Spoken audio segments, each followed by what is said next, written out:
ಭೈ ಭಾರಿ ಕಾಣಿಸ್ತಾಳ ಎತ್ತಕರೇನ್ ಆಯ್ತು ತಗೋ ಎತ್ತಕರಿ. ಏನು ಪ್ರಾಬ್ಲಮ್ ಆಗಲ್ಲ ತಗೋ, ನಮ್ಮ ಮನೆಗೆಲ್ಲ ಪಾಲಿಟಿಕ್ಸ್ದಾಗೆ ಓಡಾಡ್ತಾರ.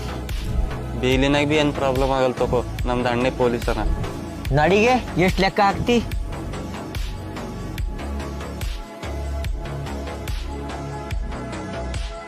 ಮೇಲೆ ಎಷ್ಟರ ಮಟ್ಟಿಗೆ ಹಲ್ಲೆ ನಡೆಸಲಾಗಿದೆ ಅಂತಂದ್ರೆ, ಆಕೆಯನ್ನ ಎಷ್ಟರ ಮಟ್ಟಿಗೆ ಹಿಂಸಿಸಲಾಗಿದೆ ಅಂತಂದ್ರೆ, ಆಕೆಯನ್ನು ಎಷ್ಟರ ಮಟ್ಟಿಗೆ ಕೊಲ್ಲಲಾಗಿದೆ ಅಂತಂದ್ರೆ, ಆಕೆ ಗೊತ್ತಾದ ಮೇಲೂ ಕೂಡ ಆಕೆಯ ಮೇಲೆ ಅತ್ಯಾಚಾರ ಎಸಗಲಾಗಿದೆ. 6 ವರ್ಷದ ಪುಟ್ಟ ಬಾಲಕಿಯ ಮೇಲೆ ಅತ್ಯಾಚಾರ ಎಸಗಿರುವುದು ಪ್ರಕರಣಕ್ಕೆ ಸಂಬಂಧಪಟ್ಟಂತೆ ಊರಿನ ಮತ್ತಲ್ಲಿ ಒಂಟಿ ಮಹಿಳೆ ಮನೆಗೆ ನುಗ್ಗಿ ರೇಪ್ ಮಾಡಿದ ಪುಟ್ಟ ಬಾಲಕಿಯ ಮೇಲೆ ಬಲವಂತವಾಗಿ ಅತ್ಯಾಚಾರದ ದಿವ್ಯಾಂಗ ಬಾಲಕಿ ಖುಷಿ ಮೇಲೆ ಅತ್ಯಾಚಾರ ಎಸಗಿ ಹತ್ಯೆ ಮಾಡಿ ಮೈಸೂರಿನಲ್ಲಿ ನಡೆದ ಗ್ಯಾಂಗ್ ರೇಪ್ ಕೇಸ್ಗೆ ಸಂಬಂಧಿಸಿದ